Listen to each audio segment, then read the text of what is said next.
We are live and it's 3 p.m. on the second Tuesday of the month. For 2023, we are excited to bring more value when it comes to helping you design a scalable and exitable service business. I am Amanda the Fix-It Queen. I am your instructor for today, as well as your fellow trades professional. I've been in service and trades for over 25 years in various sectors. Today, I am excited to go over the Mariana Trench depth when it comes to understanding your business exit strategy. We are specifically going over the exit strategy number 7. Number 7 was one of the 8 exit strategies that we taught during the first May We Go Deeper training segment from May 1st of last year. If you haven't seen that, please do go and take a look. But I do have some things queued up to share with you because my goal is to bring insight on how exactly people automatically land in the exit strategy number 7. I am excited to share with you guys some of the activities that we've changed into last year and bring more value as we work with contractors deeply in their service business to help them build the practices, build the manuals, build all of the setup that allows them to scale. One of the fun things that we do is help them acquire and or merge with other businesses. And what that typically means is a full assessment of that company. So today's training was sparked off of current activities to acquire another contracting company that's at the end of their tenure of their service business. And as we do that, I thought, why don't we briefly go over the information that I shared with you guys on May 1st of last year regarding the 7 exit strategies, or I'm sorry, the 8 exit strategies and exactly what number 7 is. Let me pull that up for you guys. Give me just a minute. Let's see here. I'm going to share and add to the stream. So what we're adding to the stream here is a picture of what it looks like to go into exit strategy number 7. In this past weekend, I was able to assess and take a look at the beginning steps and phases in terms of merging and acquiring another contractor and bringing together teams to create more resources within one service vertical that wants to expand into multiple. And as I do that, I'm trying my best to share with you the segment for the training that we went over on May 1st. Let me cue that up. There we go.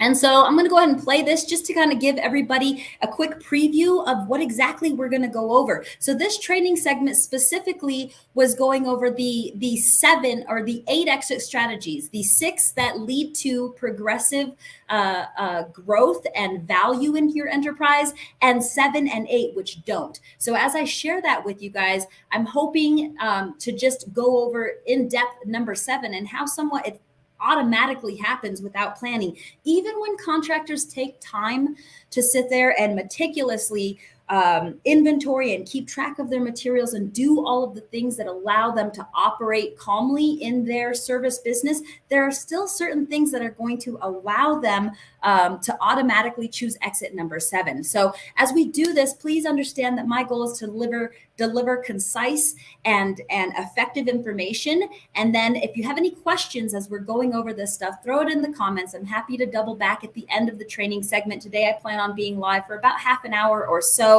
And then from there, those that are either live streaming or showing up here to join us in class, we're going to go straight into a dine and done workshop. But with that said, I'm going to share with you guys the summary of what we went over in the May 1st training segment.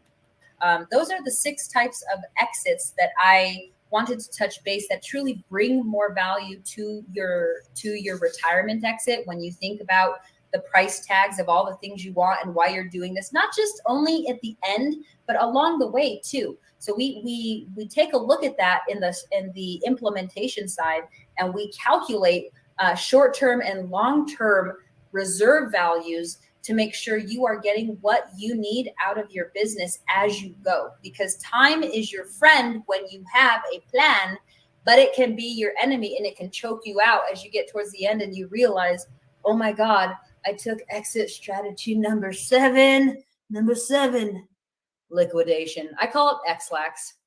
So if you are taking exit strategy number seven, door number seven, that means you are liquidating. You are selling it off. You don't have a business. You have a balance sheet with some assets on it. You might have a van, some tools, maybe some inventory. You might have a phone number, but here's the thing. When you take a look at the first type of exit that we talked about, mergers and acquisitions, you can't actually sell your phone number because they'll feel like completely like 180. They'll be like, well, I thought I was calling Mark, and all of a sudden like Chris started answering, and I don't know Chris. And you lose, right? You lose that client dependency. We talked about that in the earlier slides. That client dependency, when you break that, people have such an emotion tied to the people that they're bringing into their homes and into their businesses. They're like opening up and they're sharing a piece of themselves, and you start to build this relationship. So if you are taking door number seven and you're like, oh, I've been doing this for 15 years, I'm done, I just want to be out. That's honestly how I started my electric business. Is there was a contractor, and he was like, wanted to take his, well, at the time it was a flip phone. He wanted to take his phone and just like chuck it at the dirt. And he was sick of it. And he didn't want to show that. He was like, I'd like $3,000, please, for my van, and I'm not budging on it. And I'm like, that's market value. Cool. Here's your money. But on top of that, it was a little bit more to buy all his tools and all his inventory. And he took door number seven without even knowing, because for the past 20 years, he didn't understand he should have been positioning himself, right? Kind of like a football playbook. You need your players in place, and you need to run and then turn right and then flip around. And then you got, your 10 o'clock or your 3 o'clock. You need to know what you're doing. Otherwise, you will take automatically exit number seven. And God forbid you take exit number 8. We'll touch base on that in a second. So building no value other than the hard assets in your business is what I see a good 90 or so % of small businesses do. They are acquiring trucks. They're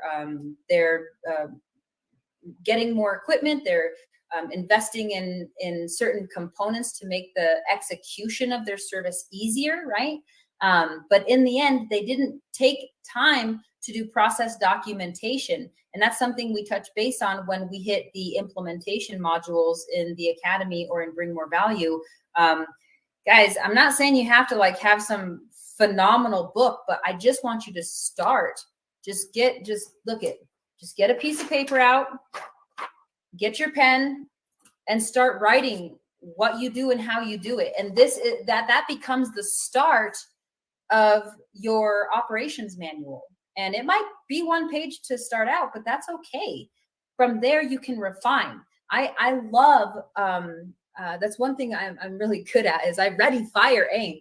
And I'm like firing before it's even out of my holster. So I'm ready. My recoil's good. And by the time I'm hitting target. And it all starts with just putting concepts on paper and saying, number one, the first thing I do is a call. Okay, the call. Here's an example. A call comes in. I write it in my book. A lot of contractors are still very manual. So they have like a notepad or a notebook or a calendar, and you write it in your book.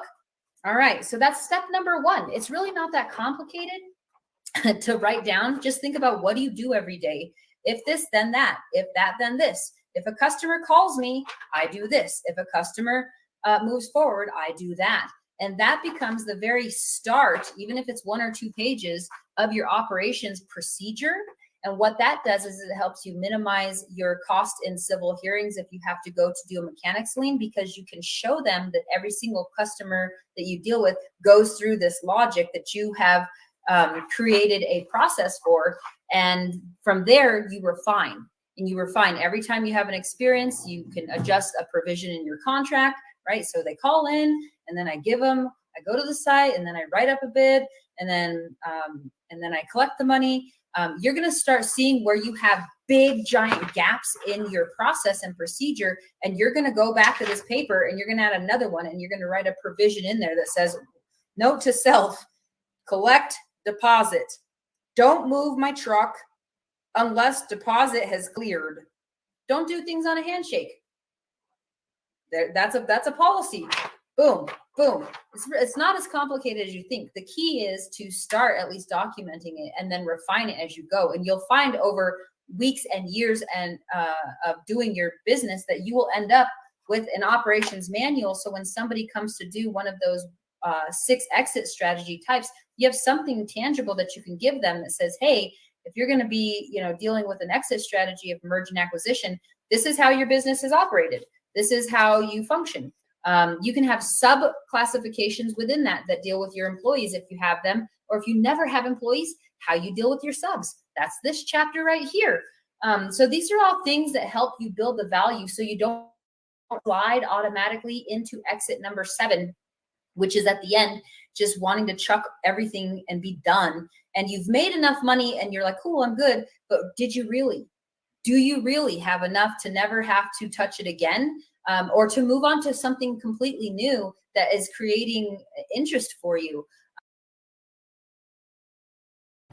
So as I replay this particular training segment, I wanted to point out that many companies automatically take this exit strategy, even if they are doing their best to not. And how does that look? That looks kind of like this. Bear with me while I tie in the next screen of sharing for you all so we can understand a bigger picture of effective operational planning and execution. So what we're looking at right here is a stock hold of various supplies. Right now, working on an acquisition opportunity to help this contractor get to the point of being able to get the value out of his company after operating since 1974. 1974. It's absurd to think that for that many years he had meticulously put together labels, and I'm talking the effective operation within his shop was well and good, but honestly it was so meticulous that there were many things he forgot he even had. And as we combed through these bays and all of the materials that he had and the couple service fleet that he had, it was easy to see where he lost value because it was not accessible. Let's just take accessing one of his stock holds in the attic. Okay, if we're taking a look at getting up there, number one, none of this stuff, it's all very usable. And as he held on to it, he's like, I'm going to use it here, I'm going to use it there. But honestly, did he? No.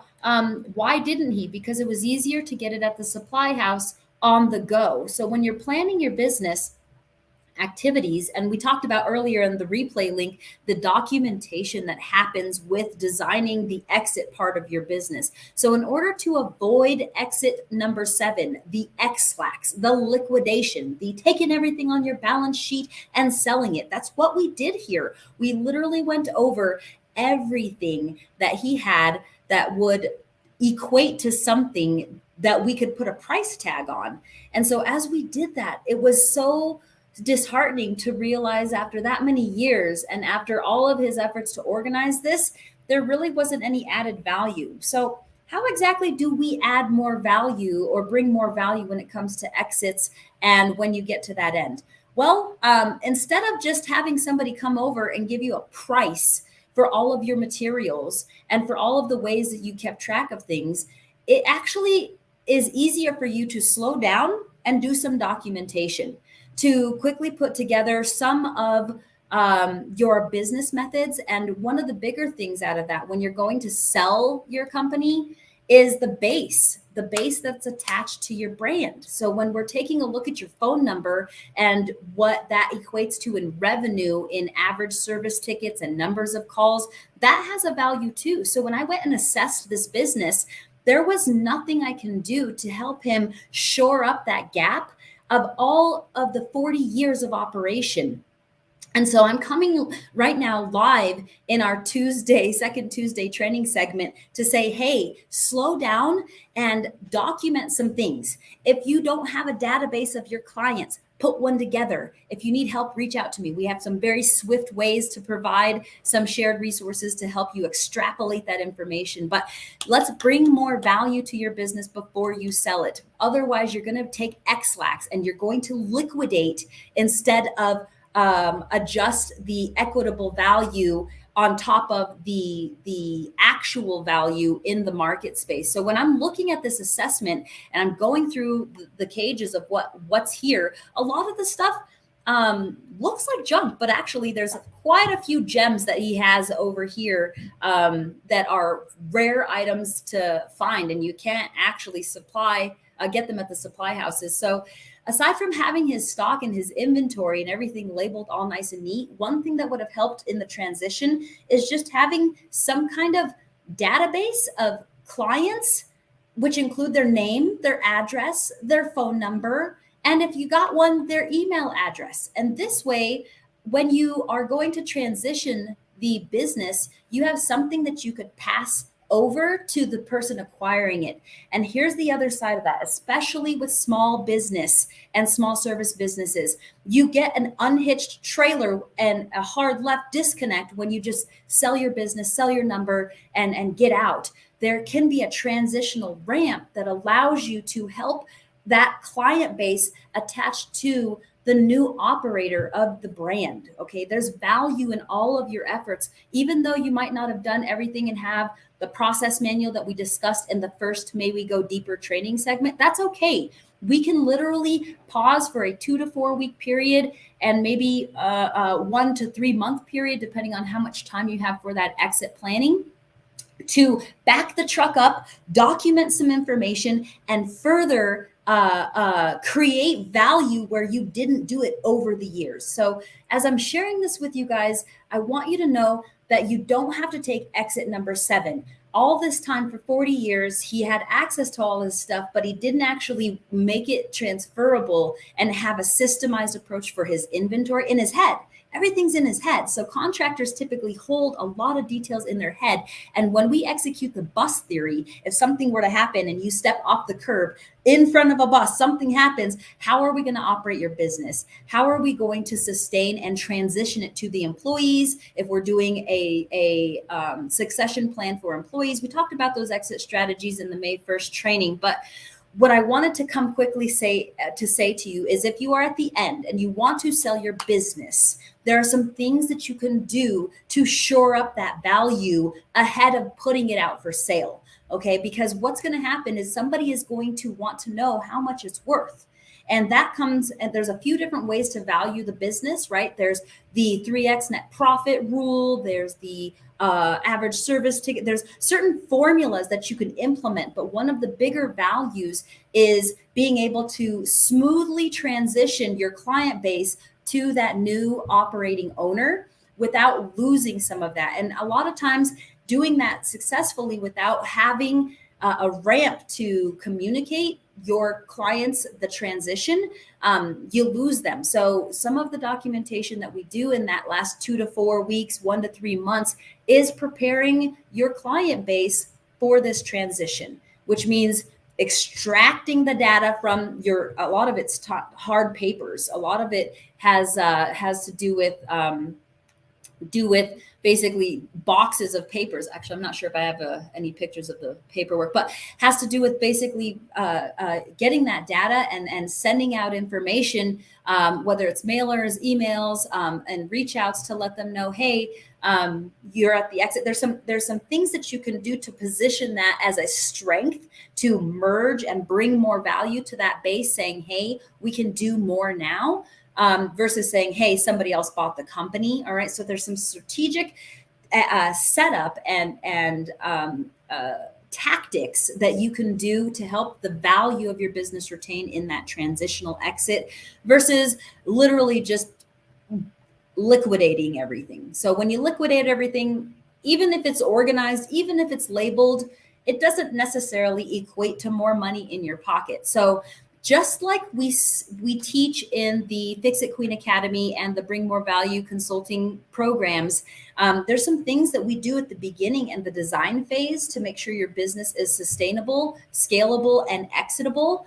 And there's some key components in that we utilize in these last tail end efforts to try to retain the value that was built over a period of time. So there's certain things that I can share with you guys. Process documentation, of course, we went over that in the first May We Go Deeper training segment. But outside of that, being sure that you have a client base to transition and then having a strategic plan to do that in as seamless as an effort as you can will ensure that you could sell your phone number and your brand with the base and a plan of transitional exit to the new operator on top of the asset transfer. Okay, at this stage, a lot of times people are setting up asset transfer agreements and doing the liquidation activities. So typically involves counsel and instruments to section off the actual assets from your balance sheet as the business into that other business's balance sheet. There's some two-step moves that we would use in instruments with counsel to make sure that we're doing that correctly. But outside of that, you can bring more value to that plan and that instrument when you're able to give more transitional clarity for the base to come with it. If your average revenue each year is between $150,000 and $250,000, that has value in a different way for projected potential revenue versus taking a look at hindsight data where you are calculating your exit plan or your value of your business off of the net revenue. Because if you don't keep your books correctly, your net profit could look very small and look not very attractive. So some of the ways to fortify that value is to have a clear picture, even if it is literally a 4-page step process of how you plan on helping them retain that the transition and the base.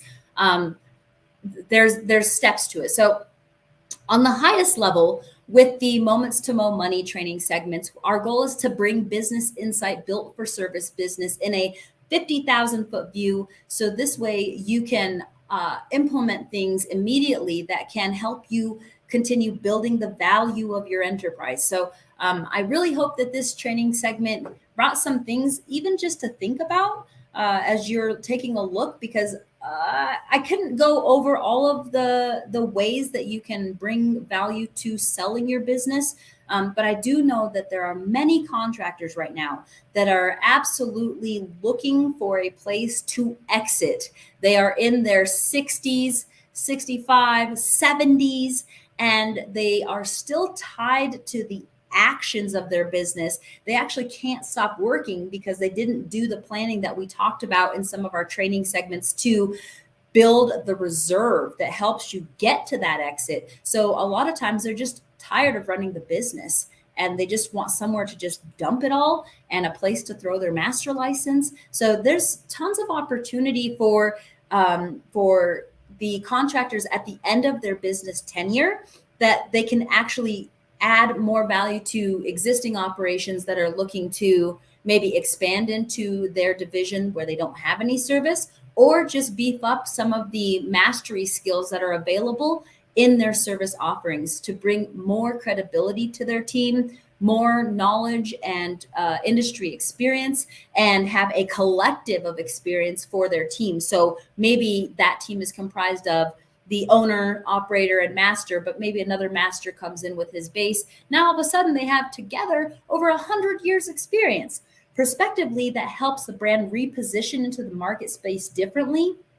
But again, today's segment is, how do I sell my business? I am done. I'm done. I want to throw my phone on the floor and just forget about it. No, don't do that. Instead, back the truck up, do a little bit of process documentation. If you're unsure how to approach that, reach out to me. Outside of that, do yourself a favor and create a approach and extract as much information from your database, even if that is a manual paper database and it's receipts that you have in a box. There's value in that box when you put that data into a way to transfer it, so we can reach out, communicate to that base, let them know that we're so thankful for having done work with XYZ contractor for 10, 20, 30, 40 years. And as a thank you for that patronage, we're shoring up more offerings by doing these steps. Okay, so that's some strategic plan in how you can on a high level present and position the offering of the business for sale.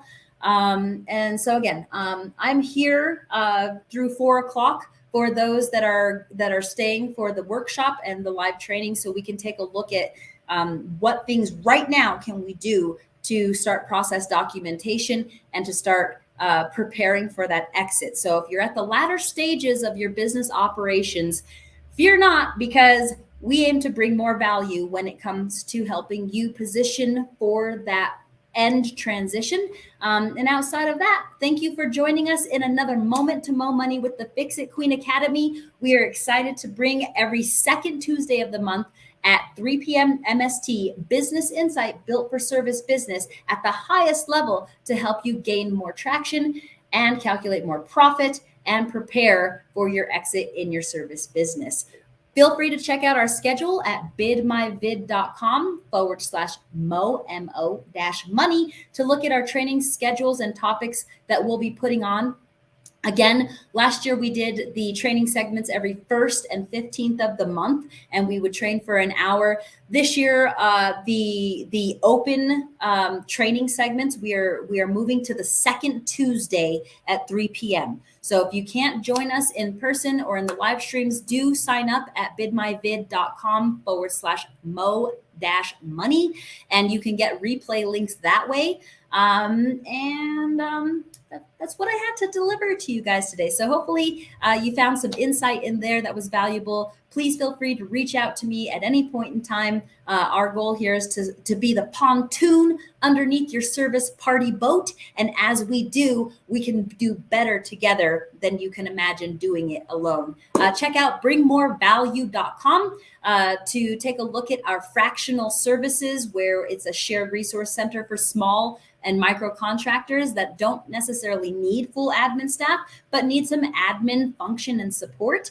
And outside of that, of course, if you can't find time to work on your business, please download BidMyVid, get your private video portal set up, allow yourself to arrive more prepared, have a link that you could send your clients to send you a video so you can get eyes on site, saving a minute in your business and multiple minutes, repurposing that time to work on your business. We can be more resourceful. We can use the most important resource available right now, which is time, in a better application when we understand what we can do to manage our time correctly. So BidMyVid helps contractors skip the drive, win the bid, and save the time so they could use that time to do things that are more important, such as work on the business or spend time with family. So any way we can help you in BidMyVid, bring more value, or with the Fix It Queen Academy, you know you can call on us. Thank you again, Amanda, the Fix It Queen, your instructor for the day and fellow trades professional. We'll see you on our next live broadcast.